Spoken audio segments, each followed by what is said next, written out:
Vamos a comenzar el acto. Muy buenas tardes, señoras y señores.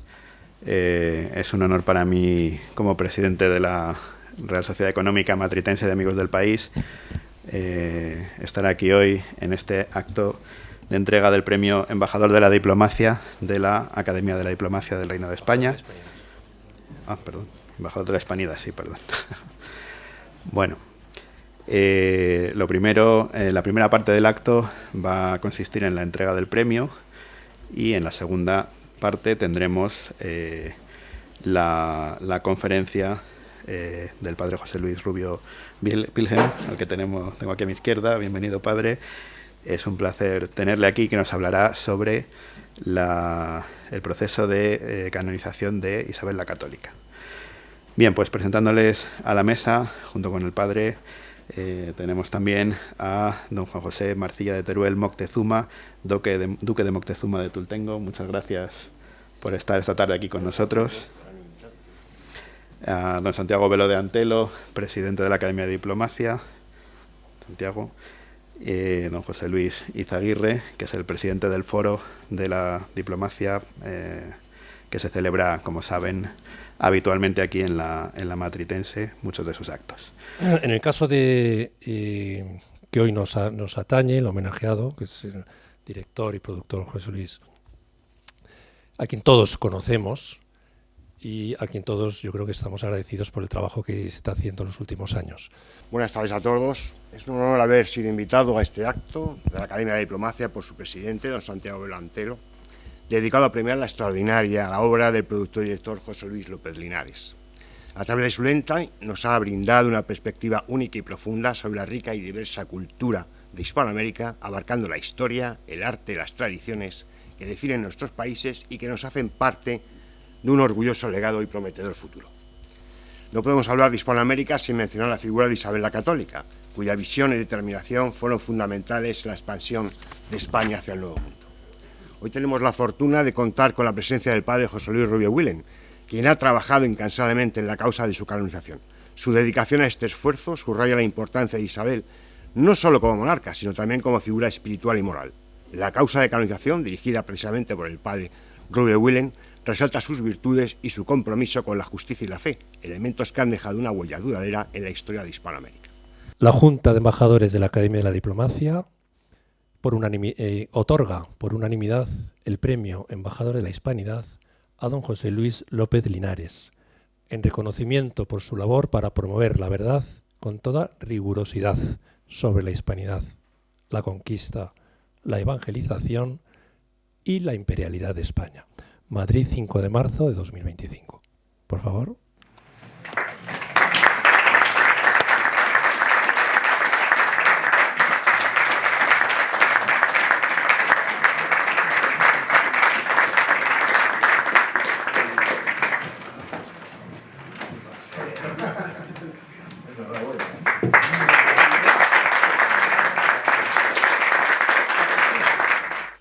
Claro, en el caso de... Para armonizar, bueno, se necesitan cosas distintas, ¿no? Lo que es igual ya está armonizado de alguna manera. Claro, en el caso de la hispanidad, de Hispanoamérica, no tenemos ya que armonizar, estamos armonizados. Lo que tenemos que hacer es darnos cuenta de que estamos armonizados. Bueno, esta película ha ido, la verdad es que está yendo extraordinariamente bien. He venido hace unos días de México, del Festival de Cine de Guadalajara, donde la película ha tenido una acogida extraordinaria. Bueno, yo diría que como aquí, o sea, la gente lloraba en el cine de emoción. O sea, ha habido un apoyo extraordinario para el estreno, que será si Dios quiere, en octubre próximo. Estrenaremos en México y en otros 12 países de Hispanoamérica, con lo cual voy a hacer realidad el premio, yo creo. Bueno, muchas gracias y la verdad es que estoy muy emocionado. Gracias.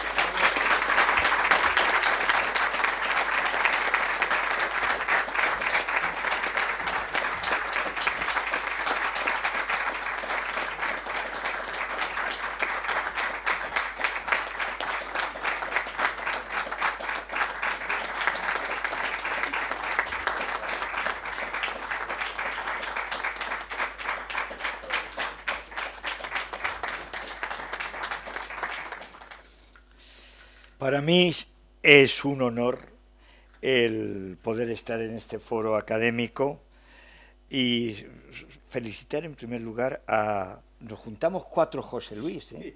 4 José Luis. Yo en los años que llevo de sacerdote solamente he bautizado un José Luis, ¿eh? Nos juntamos 4 José Luis.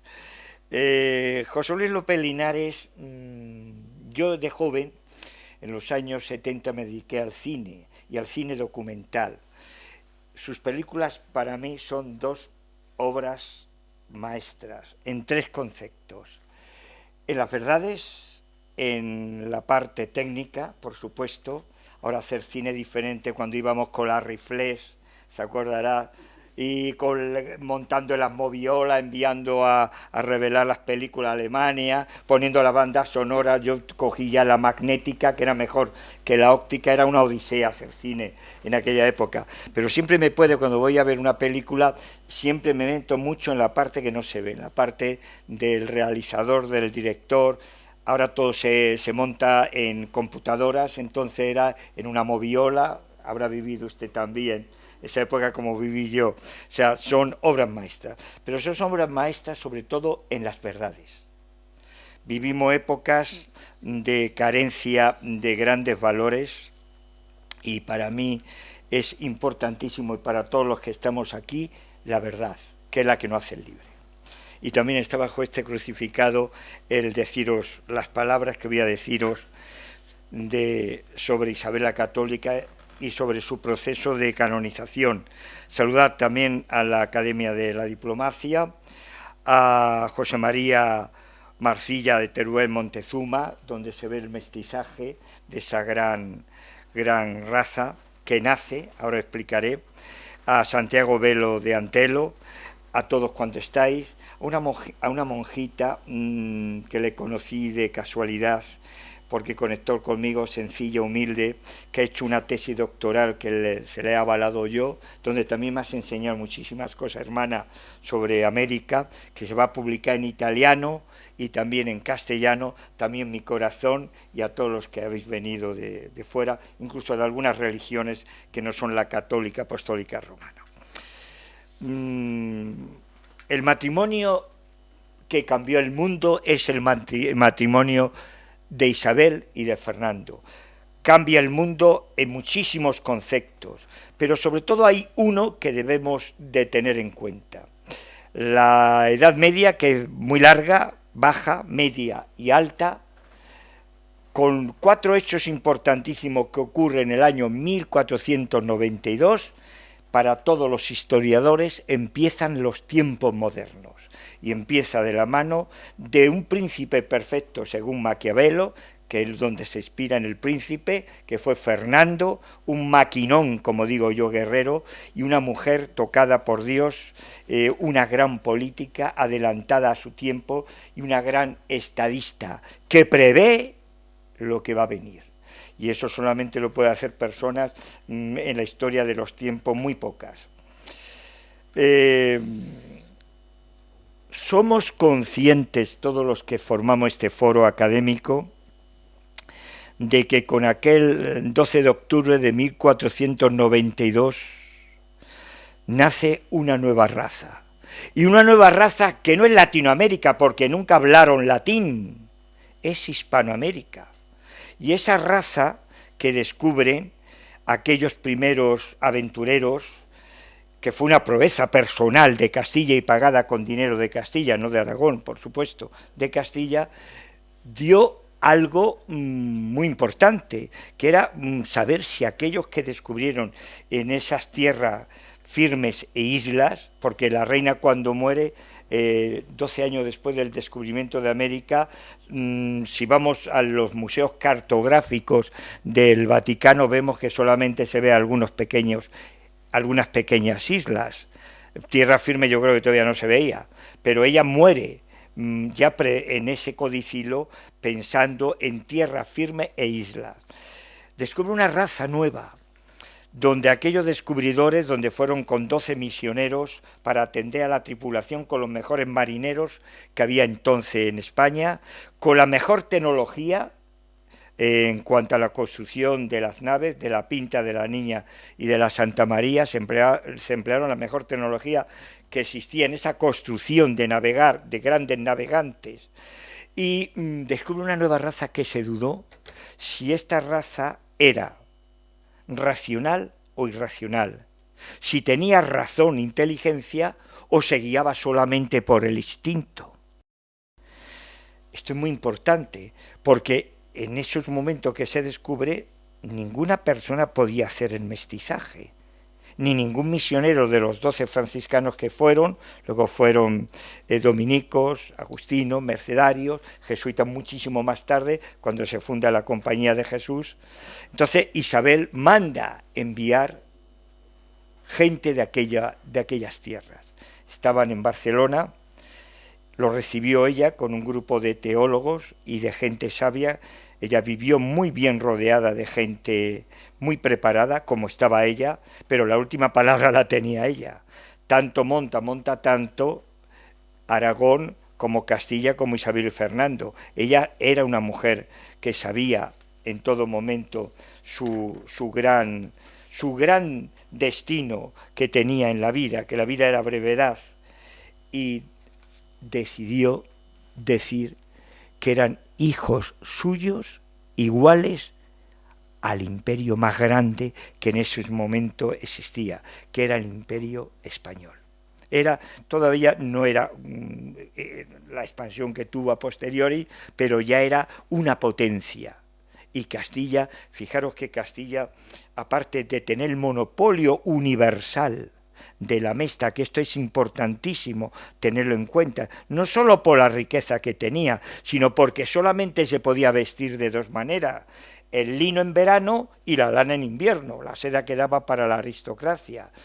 Tenía el monopolio y la manufacturación en los Países Bajos. Esto es importantísimo, el reconocer que ya eran hijos suyos y que necesitaba una protección especial y oficial dada desde la corona. De ahí salen las leyes de las Indias y esa protección que se tuvo hacia el indio. Y de ahí nace el mestizaje. Ya todo misionero de aquellas tierras, todo sacerdote podía casar, y de ahí nace una nueva raza que dura hasta hoy. Una raza que junto con los de aquí formamos un uno, y ese uno es lo más grandioso que ha podido ocurrir para mí entender como sacerdote después del nacimiento de Cristo. Algo impresionante. Hablaba yo con los obispos auxiliares de México, Distrito Federal, y ya me meto con el pequeño estudio que he hecho, ya me han dicho el tiempo que dispongo, no me voy a pasar. Hablaba yo con los auxiliares de México y decía, es muy importante, vosotros que lleváis la comisión, el que en esto José Luis también tiene una gran labor que hacer, en verdades, de que no se piense que fue un descubrimiento guerrero. No.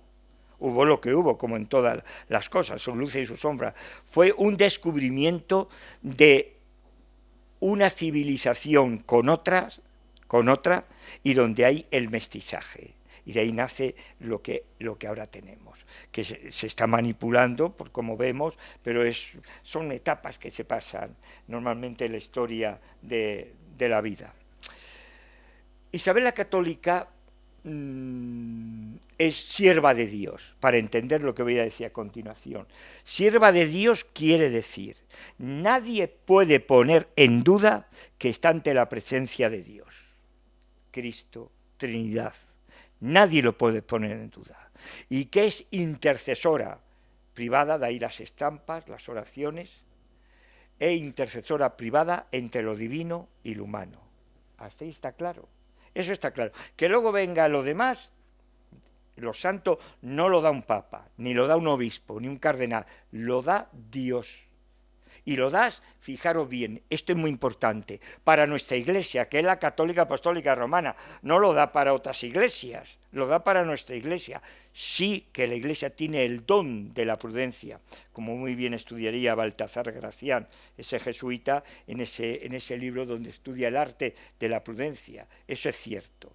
Pues a partir de este conocimiento, deciros también que yo soy el tercer director responsable del proceso de beatificación de Isabel la Católica, que se abre, fijaros bien, porque lo piden desde América y lo pide una profesora maestra de la Argentina, Berta Britter, que tiene vida, vive, yo la conozco personalmente, y ella lo pide a Pío XII, que se abra proceso a esta persona que es santa, en virtudes heroicas. Y el Papa Pío XII no lo deja en olvido, empieza a caminar y delante de mí ha habido solamente 2 personas más llevando este proceso de beatificación que quiero recordar desde esta tribuna, que es don Vicente Rodríguez Valencia, que le tocó hacer toda la parte histórica, donde se saca la position, unos 20 y tantos volúmenes. Luego a su muerte le sustituyó otro Vicente, don Vicente Vara Sanz, que continuó con la labor de investigación y entrando más pensadores, por así decirlo, y la parte mía, que es la que me toca, es de la devoción popular, de ver la santa. Y una santa para el tiempo de hoy, porque claro, sería absurdo decir vamos a hacer una santa para su tiempo, pues para su tiempo, si no fue santa, Dios da lo santo en cada momento. Yo creo que como mujer reúne la imitación más grande, no solo en las virtudes, sino también en la sabiduría.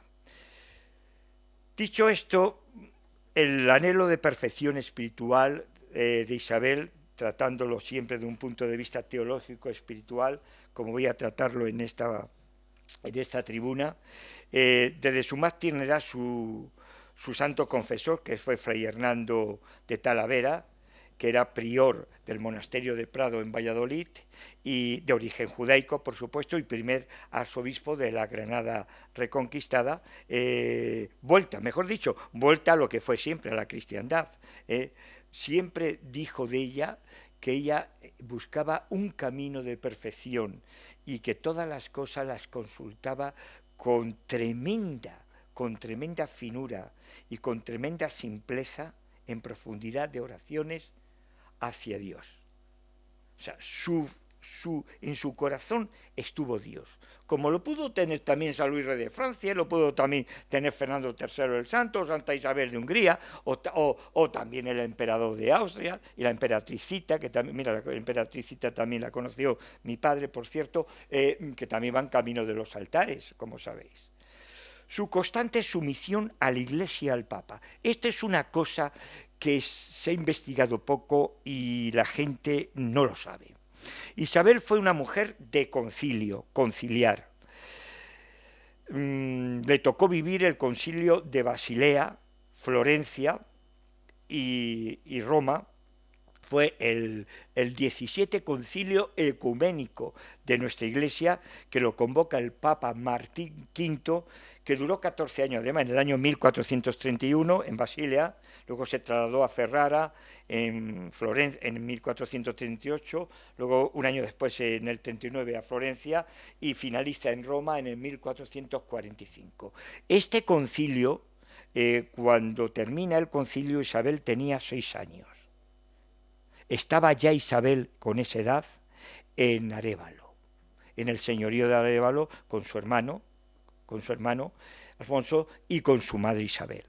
La madre de Isabel de Barceló, ya sabéis que la madre se quedó viuda a los 4 años de casada, cuando tenía Isabel 4 años, y ya vivía en Arévalo.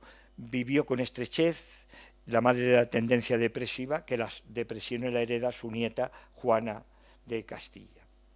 Entonces, Isabel es consciente que ese concilio le va a marcar todos sus 54 años de vida que tiene. Le marca este concilio. Pero este concilio, diréis, ¿por qué? Tiene algo muy importante, porque en él hay 2 cosas en este concilio. Primero, se intenta reunificar la Iglesia católica apostólica romana con la ortodoxa, que casi estuvieron a punto de unificar las dos iglesias, pero no se remató porque los monjes, los monasterios de esa iglesia ortodoxa se opusieron y fracasó. Pero ahora viene lo más importante, y en esto es donde se ve la personalidad de Isabel. En este concilio se reconoce al Papa los poderes sobre toda la Iglesia universal, que luego vendría el concilio de Letrán y Trento. Fijaros bien, el concilio de Letrán solo duró un año, 1512, luego viene el de Trento en 1545, pero esto es muy importante, porque los poderes del Papa sobre la Iglesia universal es lo que marca cosas importantísimas, donde se mete la leyenda negra, los mitos y las mentiras, no las verdades. Empieza a tratar el tema de los judíos muy por encima. El tema de los judíos, está claro que Isabel, los Trastámara, y en este caso Isabel y Fernando, funcionaron muy bien con los judíos. Las juderías dieron problemas en Europa, está claro. El judío era un pueblo extranjero que tenía permiso de residencia, repito, pueblo extranjero con permiso de residencia, lo cual quiere decir que se cumplía una vez más las profecías de vivir la tristeza, porque nuestra iglesia es judeo-cristiana, todos son judíos, el Cristo es judío, San José es judío, la Virgen es judía. Entonces esto es muy importante. Ellos se dieron cuenta porque cogieron una corte corrupta totalmente, donde el poder estaba en la nobleza. Fueron puestos que dieron muy cruciales para controlar esa corrupción. Por ejemplo, Abraham Seneor le nombraron administrador de los caudales de la Guerra de Granada. La Guerra de Granada era un pozo sin fondo, fueron 10 años. Colón se impacientaba, porque después de llevar 7 años esperando, veía que su proeza no podía llegar a su fin. Claro, la Guerra de Granada fue una guerra de desgaste. Fijaros que no hubo destrucción. Cuando entraron en Granada, yo soy de Granada, como sabéis, el 2 de enero se pactó de una forma simbólica la entrega de las llaves del sultán Boabdil a la monarquía cristiana, como fueron Isabel y Fernando. Ellos dieron un espacio de varios años, 3 o 4 años, para que pudieran embarcar todas las tropas, toda la corte, hacia África, que es donde habían venido ellos, claro, del norte de África, es donde habían venido. Y dieron unos años que estuvieron en las Alpujarras, que dieron muchos problemas allí. Por cierto, los moriscos, pues este judío era el encargado de todos los caudales de esa Guerra de Granada, que fue un pozo sin fondo. Hasta tal extremo que la reina estaba endeudada, ahora sale, Yusef Abravanel era prestamista de la corona, y la reina no quería lanzarse a la proeza del descubrimiento de América teniendo deudas, porque claro, fue una cosa personal de la corona de Castilla, y no quería, porque no quería que nadie dijera que las calaveras, los marineros, que fueron los mejores, los hermanos Pinzones, Rodrigo de Triana, los mejores misioneros, 12 franciscanos, iban con dinero que no era suyo. Entonces ella, antes de zarpar esa expedición, lo tenemos muy bien documentado, 1,5 millones de maravedíes lo devolvió a Yusef Abravanel, que era suministrador, era entonces el encargado de los servicios hipostalgo del ganado, porque hacer la mesta, el monopolio universal, el dinero que se movía era inmenso, las leyes de las cañeras reales, como lo conocí y demás. Luego tenía a Samuel Abolafibia, otro judío, judío no es converso, no converso, es judío que cumplía en la sinagoga, suministrador de las tropas. Y aquí aparece un judío que yo le tengo muchísimo cariño, que muere 4 meses antes de la reina.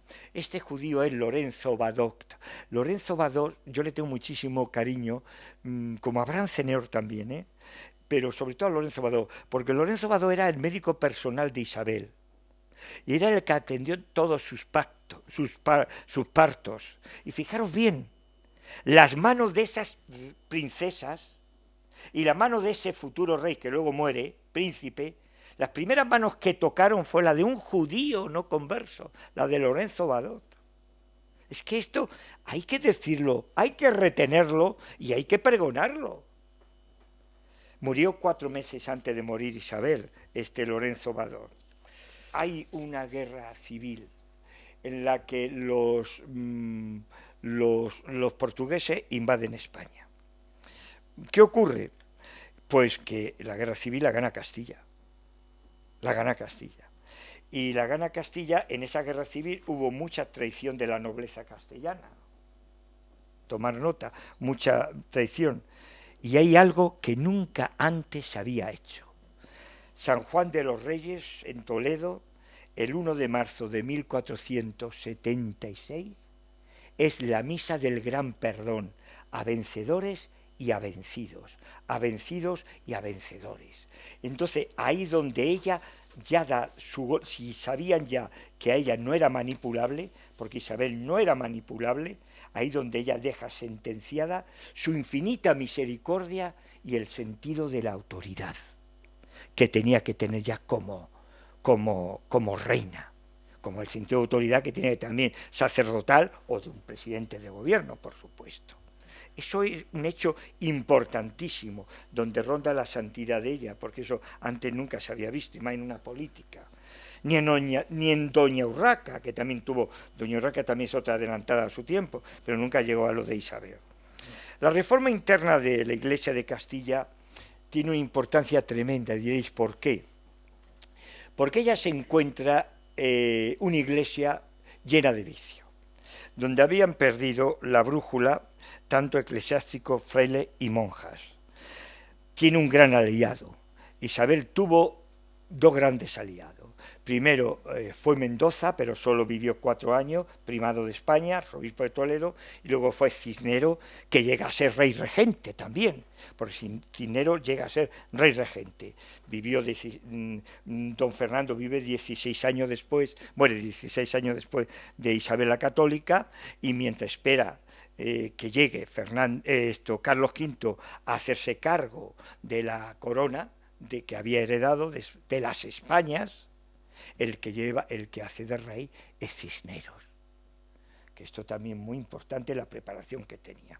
Se hace una reforma del clero. Isabel la Católica encomienda a su confesor, Fray Hernando de Talavera, que es a este monje le entrega le encomienda todo, que coordine toda esa reforma. Luego fijaros que vendría pisándole los talones otra chica también de origen judaico, también de Ávila, que es Teresa de Jesús, que en el 1515 y 1582 ella hace la gran reforma del Carmelo. Fijaros también que 2 mujeres y de un mismo lugar, de Ávila, es importantísimo. Pues este monje jerónimo, Fray Hernando de Talavera, el que se encarga de coordinar todo. La reforma esta es crucial, os diré por qué, y tomar bien nota de esto que voy a decir. Cuando llega Trento y cuando llega Lutero arrasó en toda Europa, como sabéis. En España no tuvo nada que hacer, porque España se había adelantado muchísimos años antes con estas reformas a Trento, y aquí nunca entró la reforma de Lutero, el protestantismo nunca entró en España. ¿Por qué? Porque se había adelantado. Estos son matices de santidad, de que Dios estaba detrás de ella. Otra cosa que la gente no sabe, que ella es confundadora de una orden religiosa, y que le rezan esta orden religiosa en 40 y tantos conventos que hay de Tierra de Fuego hasta Alaska, por toda América y en España. Y yo soy protector de uno de ellos, la Concepcionista Franciscana, que es fundada por Santa Beatriz de Silva junto a Isabel la Católica. Esto no lo sabe la gente. Isabel la Católica, Santa Beatriz de Silva, vino de Portugal, una dama bellísima, tuvo a la reina en los brazos, porque era mayor que Isabel, tuvo a la reina en los brazos, vino con su madre de dama, esta chica llevaba también a Dios dentro, decide fundar una orden, Isabel la apoya, se hace confundadora con ella, le cede el Palacio de los Galeana de Toledo, que es la casa madre de esta orden, y funda una orden de concesionistas franciscana. La sobriedad de Francisco de Asís y la Inmaculada Concepción, por eso visten de azules. Santa Beatriz de Silva, con cerca de 50 fundaciones, el proceso de canonización duró cerca de 500 años. Tomar nota. Su incomparable obra de conquista y cristianización del reino nazarí en Granada puso todos sus bienes e incitó a los caballeros y noble y dama de Castilla a hacer lo mismo para la erección y construcción de iglesias, conventos y dotación de todo lo necesario para el culto, ropa, libro litúrgico, etcétera, etcétera. Cuando llegan a Granada, que era una Granada intacta, la Alhambra estaba tal cual, el bañuelo, todo, pero se encuentra una Granada totalmente islamizada. Entonces aquello había que dotarlo de un cuerpo, de un todo, mejor dicho, cristiano.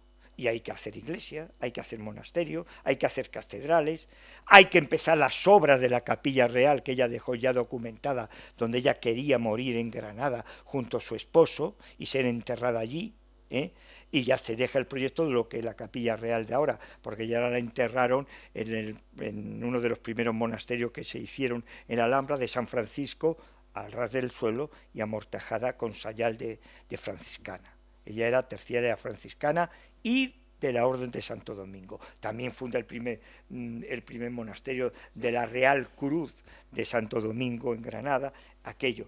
Y para todas esas cosas, claro, se necesita sacar dinero. ¿De dónde sacaban los dineros? La nobleza ya estaba en orden. Va a ir vanando todo, ¿no? Ya estaba en orden.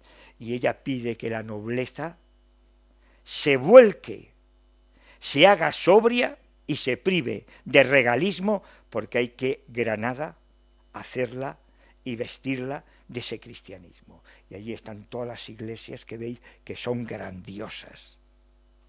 Pero es que ocurre otra cosa. La fiesta oficial de Granada la lleva Isabel, el Corpus Christi. Y la patrona de Granada la lleva Isabel de Arévalo, la Virgen de las Angustias, y la lleva de Arévalo, y la lleva a Guadix, y la lleva a Granada, y la lleva a todos los lugares donde podía. Llevaba esa vocación que ella mamó desde pequeña, desde la villa, desde el señorío de Arévalo.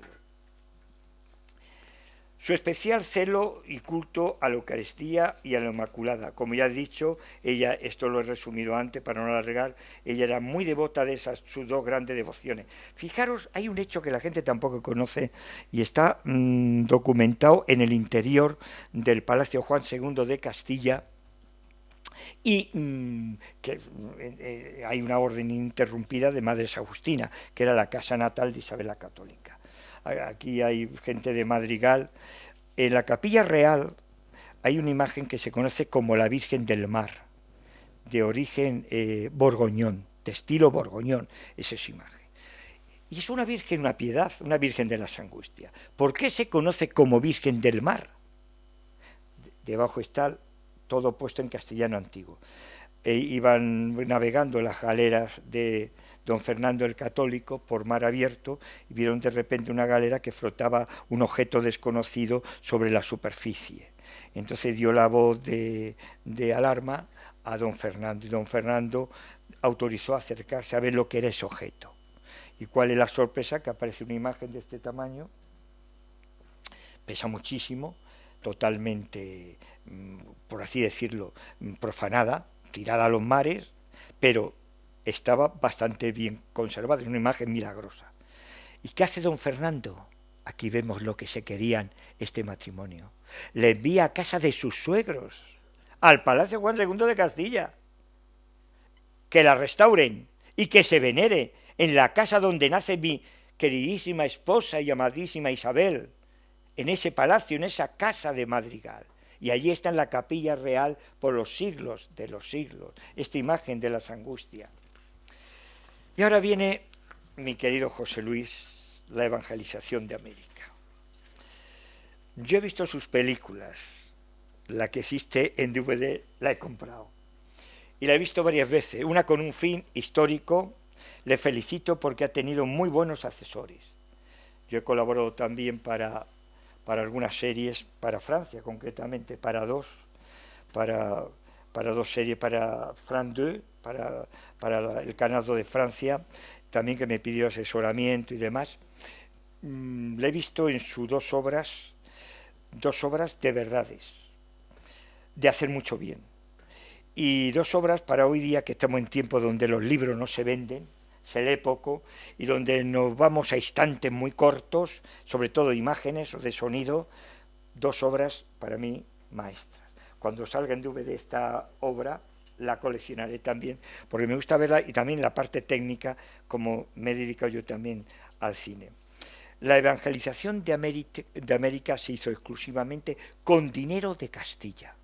Con dinero de Castilla. Ya ella había devuelto todo lo había, el 1,5 millones de maravedí, ya lo había devuelto la reina. Pero es que vemos luego otra cosa importantísima. No es una obra guerrera. Ellos iban a descubrir, la prueba está que no era guerrera, qué armamento llevaban esta gente en esa Pinta Niña en Santa María.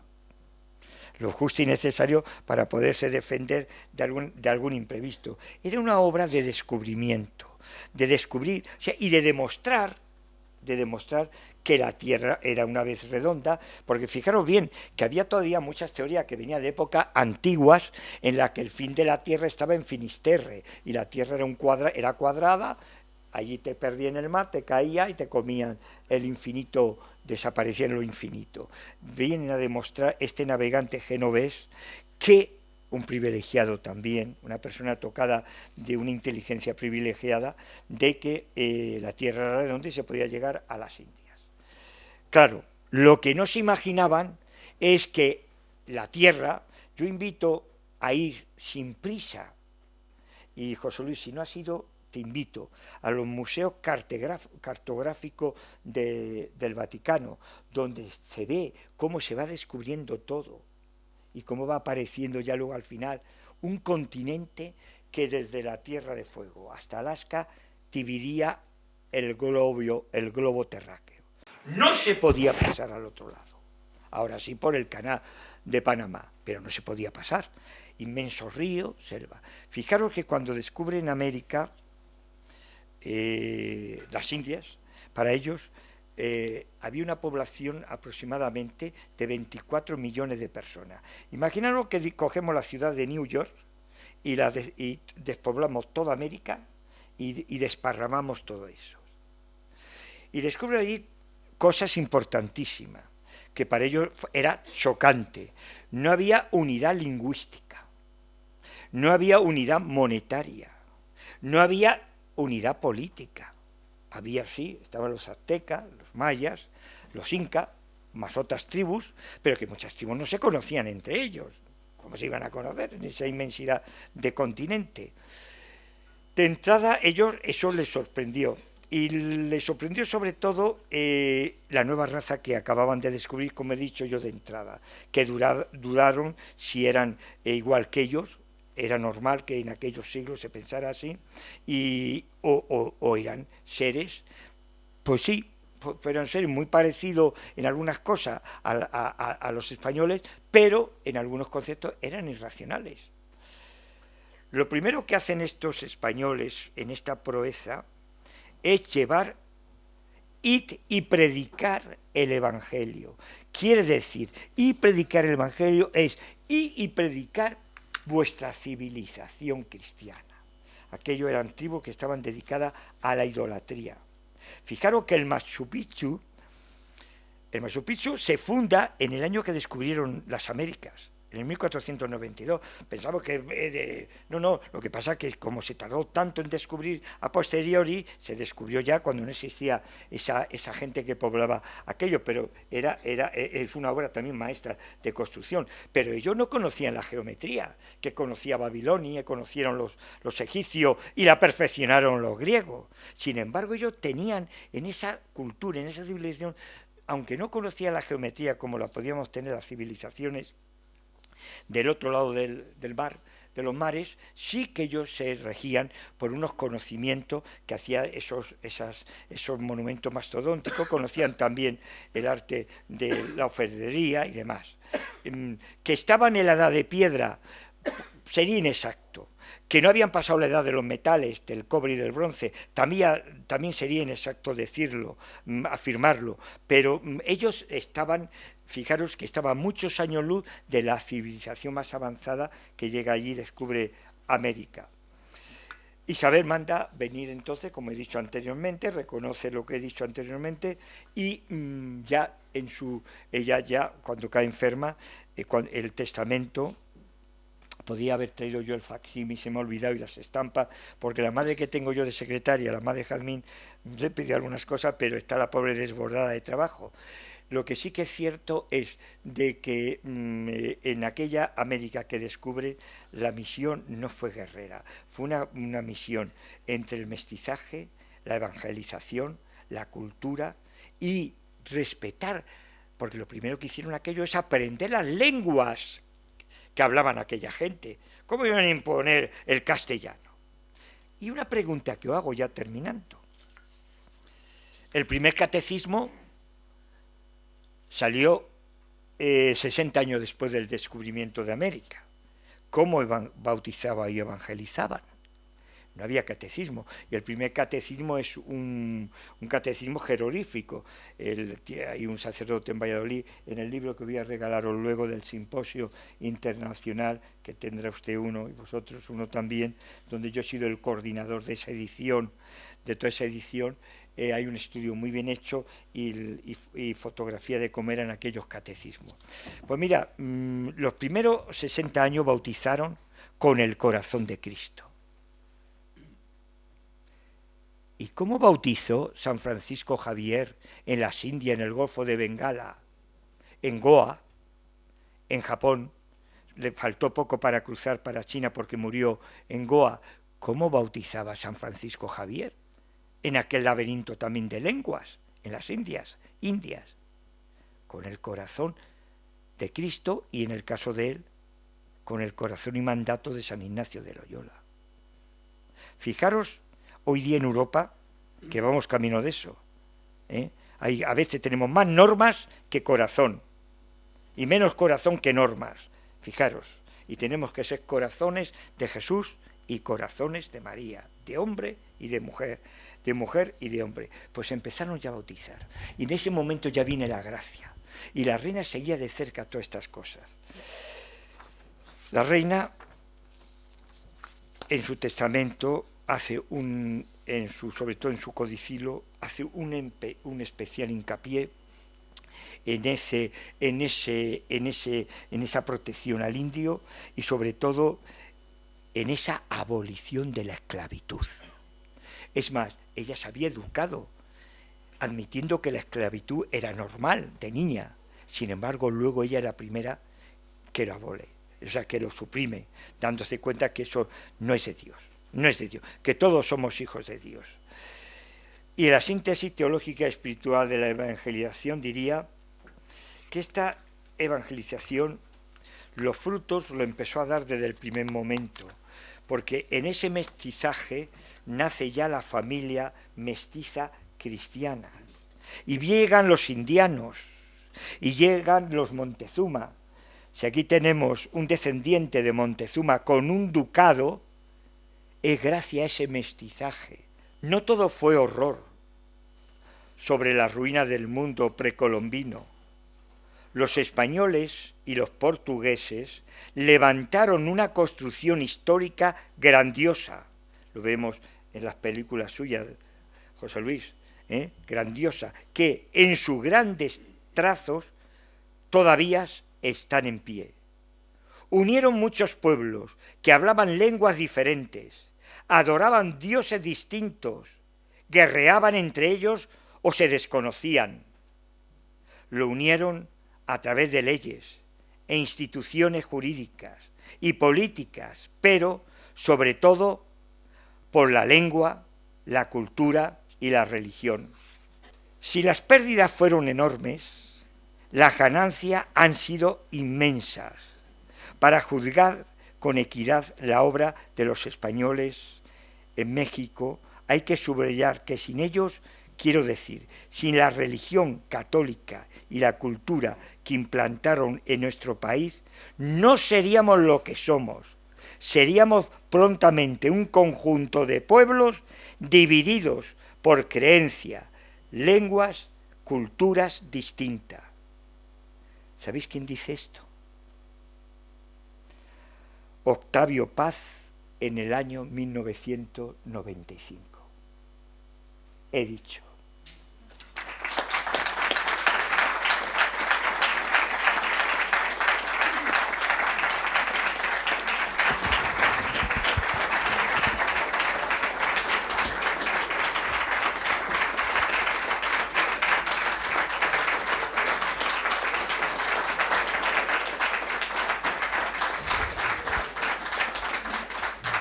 Muchas gracias, padre. Antes de que el presidente de esta casa dé por cerrado este acto académico, a mí sí me gustaría, padre, si nos pudiera poner al día con respecto a la situación del proceso de canonización de Isabel la Católica. El proceso de beatificación tiene 3 partes. La primera parte, el estudio histórico, ya está pasado, aprobado. La segunda parte, se guarda silencio, discreción, para que la providencia hable. Eso en cualquier proceso de beatificación. La providencia, ¿cómo habla? Con los milagros y los favores.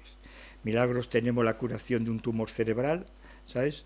Y la familia estaba pidiendo, don Manuel Reyes fue testigo, que sigue viviendo, el capellán mayor real de Granada. Bajaron a la cripta ante la reliquia de Isabel, pidieron por la curación, el sacerdote estaba en Alemania, pidieron por la curación de él, y en ese mismo instante recobra el conocimiento y queda curado.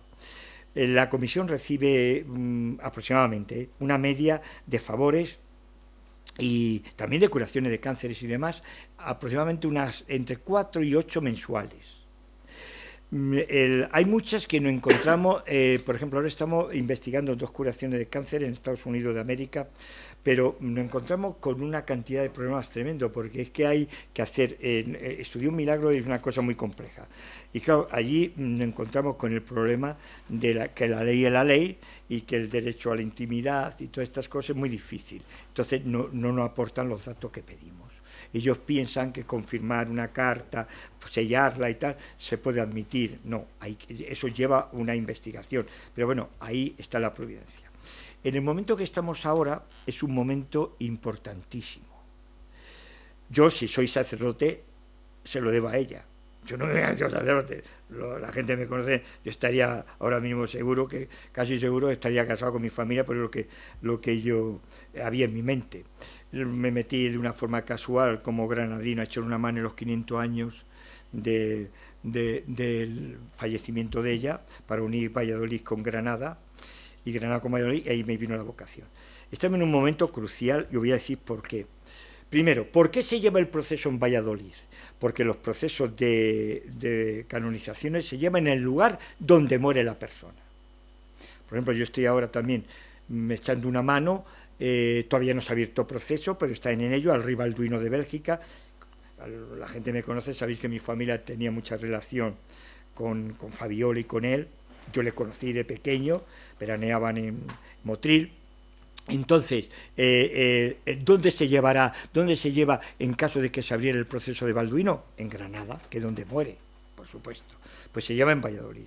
Segundo lugar, todos los procesos, en los momentos que estamos, la comisión que se funda en el año 57-58, empieza a funcionar en el 67, unos años después, es la encargada de promover el proceso de beatificación con un postulador que tenemos en Roma.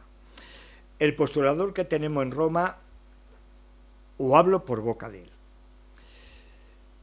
el sacar, fijaros bien, un proceso de beatificación, como es el de Isabel la Católica adelante, no es lo mismo como sacar, pongo ejemplo, no por menospreciarlo, sino por la trascendencia que tiene, como el de un padre Hoyos, por ponerme un ejemplo, o Conchita Barrecheguren en Granada, que la familia también era conocida en mi familia.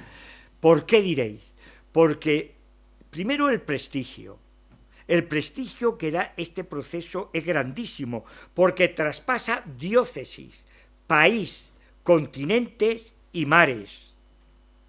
Entonces, eso tiene una cosa muy buena, que para un dicasterio de la causa de todos los santos es de un prestigio tremendo, pero también lleva paralelo otra serie de conceptos. A mi punto de vista, la gran prudencia que hay que tener, porque es una cosa que traspasa. ¿Cómo está el proceso? Estamos ahora, una de las cosas que he estado hace poco en una reunión con una persona de Perú, también sacerdote que se dedica también, está en Roma y ha estado en Estados Unidos muchos años, dedica también a todas estas cosas, y me dijo, padre, estuve en mi casa, estuvimos allí comiendo y además rodamos además un pequeño vídeo. Dijo, padre, es crucial que América, José Luis lo dice muy bien en sus documentales, también eso perdona que te debo dar la enhorabuena, y te voy a decir por qué, porque no es una historia de guerreros. Es que el descubrimiento no es de guerreros, es una historia de, sí es cierto, de encuentro de dos civilizaciones, pero una encuentro de evangelización y de muchas cosas más, donde entran muchísimas cosas más, donde entran virtudes, no microbios malignos, sino virtudes. Entonces, estamos en el momento en que estamos propagando la causa, como estamos haciendo en este acto académico, donde es muy importante el clamor del pueblo. Fijaros, termino con esta pregunta. Vuestro patrón, San Isidro Labrador.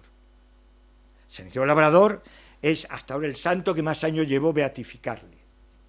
Y San Isidro Labrador es un santo beatificado por aclamación popular del pueblo de Madrid, por aclamación popular. Es San Isidro Labrador. Abren el cofre, aparece su cuerpo incorrupto, pum, pum, pum, pum, ¿no? Pues eso. También debo decir otra cosa. Los funerales que se le hacen, no le he dicho esto es muy importante, los funerales oficiales políticos de Isabel la Católica no fueron en España, fueron en Roma. Y diréis, ¿por qué? Ella muere un 26 de noviembre de 1504 y en Roma se celebra un 26 de noviembre de 1505. Por la noticia llega un mes después, mientras se prepara, los Trastámara eran especialistas en las celebraciones de ese tipo. Tenía fama, He estado muy bien documentado. Se celebran los funerales políticos. Ya había muerto Alejandro VI, estaba Julio II, ante la curia de Julio II, todo el cuerpo político en Roma. Diréis, ¿por qué? Porque Castilla no tenía capital, era una corte itinerante. Si era importante Toledo, era importante Madrigal, podía ser importante Granada, podía ser importante otras ciudades, Valladolid, otras ciudades, pero Segovia, por ejemplo, también, Ávila, pero no tenía capital. La capital de Castilla era Roma. Y la capital de Aragón, Nápoles. De hecho, cuando Fernando visita por primera vez Nápoles, visita Nápoles, no visita Roma. Porque las dos, Sicilia y todo, aunque la reina luego llevó el título también de reina de Siracusa, ¿no? Por eso cuidaba la Tierra Santa. Y en Roma, esto es muy importante. Se le encarga, Fernando el Católico era muy mirado a ver quién podía ser el predicador ante toda aquella curia romana, político y toda gente sencilla también, según dice, por esto está muy bien documentado. Vamos a sacar ahora, de lo que estoy hablando, un facsímil en latín y en español. En Roma el que se le encarga hacer el sermón en latín fue al obispo de Acri, Ludovico Bruno, obispo de Acri, que es una diócesis de los Países Bajos. Yo esto lo he descubierto no hace muchos años, y cuando llegó el sermón, porque llegó a mi mano, porque lo había hecho un historiador de la Universidad de Pamplona, Álvaro Fernández de Córdoba. Yo conocí a alguno de su familia, pero no a él. Lo había hecho por una revista inglesa, Religio. Y le pedí, cuando lo leí me quedé asombrado. Y le digo, ¿me das permiso para poderlo utilizar? Y en inglés, claro, estaba. En la comisión me dijo, no, porque los derechos solo tiene la revista Religio. Digo, déjame por lo menos publicar el sermón, donde Ludovico Bruno ya la considera santa fémina, beata santa fémina, ante toda la curia del Papa. El Papa Julio II no fue, sí toda su familia, porque no había tradición que asistiera, eso es cierto, pero toda su familia. Y Ludovico Bruno aporta 3 datos importantísimos. Primero, la ve en todo el momento del sermón santa mujer, santa fémina. Segundo, la compara a San Luis Rey de Francia. En su sobriedad como reina, San Luis Rey de Francia también se ha amortajado con el hábito y el sayal de San Francisco, ella también de Francisca, es amortajada y al ras del suelo, que como se conserva las tumbas. Pero dice luego otro dato importantísimo, y ahí entra también mi padre. El Ludovico Bruno dice, hay un error. Él dice que en la bajada de los restos de Medina, aquel 26 de noviembre, en la prontitud que ella pide, a Granada, él dice que tardaron 30 días, se tardaron 20 días. Es cierto que fueron horrorosos, lloviendo y demás, y todas estas cosas. Cuando no figura quién fue, así como figura, pongo otro ejemplo paralelo, cuando muere la otra Isabel, la de Carlos V, muere Carlos V, y la entierran también en Granada, entonces el caballerizo mayor era San Francisco de Borja, cuando hace de notario mayor también del reino, abre los restos y la ve cuando le llega la conversión, y es el tercer general de la Compañía de Jesús, esa historia también la sabéis. Bueno, pues allí pensamos que el que hizo el que hizo precisamente de ese notario, de ese testigo, de que eran los restos de ella, pensamos que era el arzobispo de Granada, Fray Hernando de Talavera. Sí que es cierto que Ludovico Bruno en aquel sermón dice que llegaron sus restos incorruptos. Incorruptos. Lo dice clarísimamente. Ya, como me voy a quedar con todos los sucesos, haré llegar estos libros, estos datos, para que lo tengan, también lo tengáis, todos los de aquí. Y en el año 1942, mi padre, de una forma casual, termino ya esto, tuvo ocasión de ver los restos, que la última vez que se abre, hay documento también hecho por mi padre, los restos de los Reyes Católicos. Se abrieron por un motivo muy simple, no porque se abriera por un porqué. Porque en la época esa, en el año 1942, se hizo un inventario a nivel nacional de cómo estaban todos los sepulcros de España, de nobleza y no nobleza. Se hicieron de gente importante. Entonces mi padre, de una forma casual, estaba en la Capilla Real y vio, ya existían los huesos. Se sabe que en esa exploración que hicieron, Isabel era más alta que Fernando. Y que Fernando coincide con lo de Maquiavelo. ¿Cómo le describe Maquiavelo en El Príncipe? Se ve en los huesos y en lo que queda de resto, que era una persona de estatura media, corpulento, atlético. Eso es algo muy importante a tener en cuenta. Y el proceso, estamos ahora, mientras más recemos, pidamos y la veamos santa, porque hacemos santos para el hoy, no para el ayer. Y sabéis, desde hoy. El ejemplo de Isabel yo creo que lo necesitamos más que nunca todos. A la vista, a los hechos nos remitimos. Entonces, mientras más la veamos santa, más rápida podemos llevar, y más me ayudáis a mí, que soy el que tiro del carro.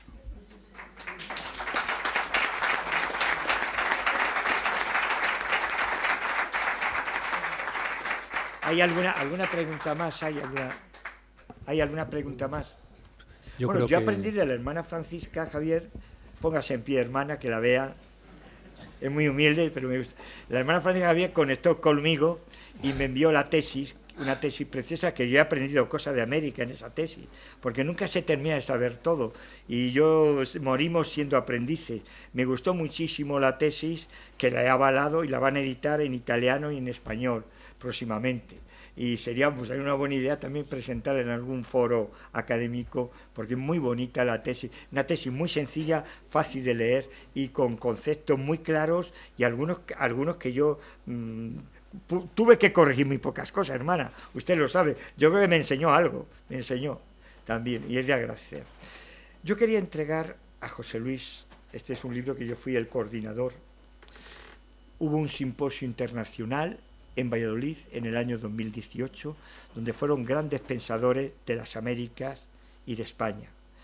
Y las actas de las ponencias me tocó a mí. Esta es una labor mía de la pandemia. En la pandemia, con la editorial BAC, que ya sabéis que es la más importante, una de la más importante que tiene la Iglesia en España, pues me tocó estar toda la pandemia trabajando en este libro. Y luego cuando pasó la pandemia también, porque no nos dio tiempo a terminarlo. Pues yo le voy a entregar el libro a usted, es el primero,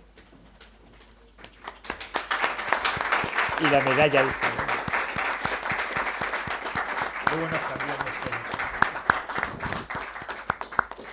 El segundo volumen voy a hacerlo por el orden de esto, lo vamos a entregar a Juan José Mancilla de Teruel Montezuma, para que tenga, aquí vienen los catecismos. Muchas gracias, padre. Muchas gracias. Luego sí que ahí os lo dedico. Es que he metido una estampa con reliquia, pero que no me había metido para todos los libros. Tenga usted una porque a vosotros veo, ¿sabe? La estampa de reliquia. El tercero lo vamos a entregar a Santiago Velo de Antel. A ver.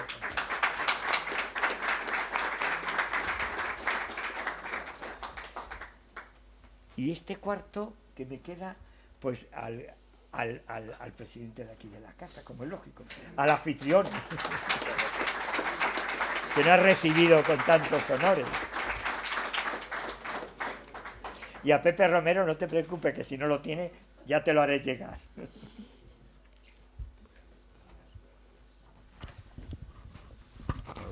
Bueno, pues nada, pues muchas gracias, padre. Y bueno, nada más, vamos a cerrar el acto. Solamente, en primer lugar, felicitar al padre por su ponencia, que creo que ha sido muy brillante, y bueno, desearle todo lo mejor en el proceso. Sí.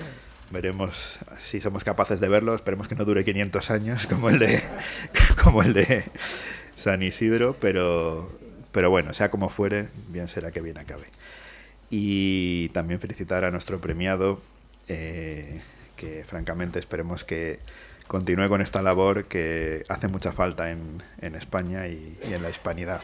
Así que bueno, los que estamos detrás de esto, apoyándolo, le animamos a continuar. Y enhorabuena por el premio. Y nada más, bueno, muchas gracias también al Duque de Moctezuma, que es un verdadero honor tenerlo aquí, y que además con su testimonio, creo que es un testimonio, no es cualquier testimonio, es un testimonio muy importante a favor de esto que todos defendemos. Así que bueno, muchas gracias.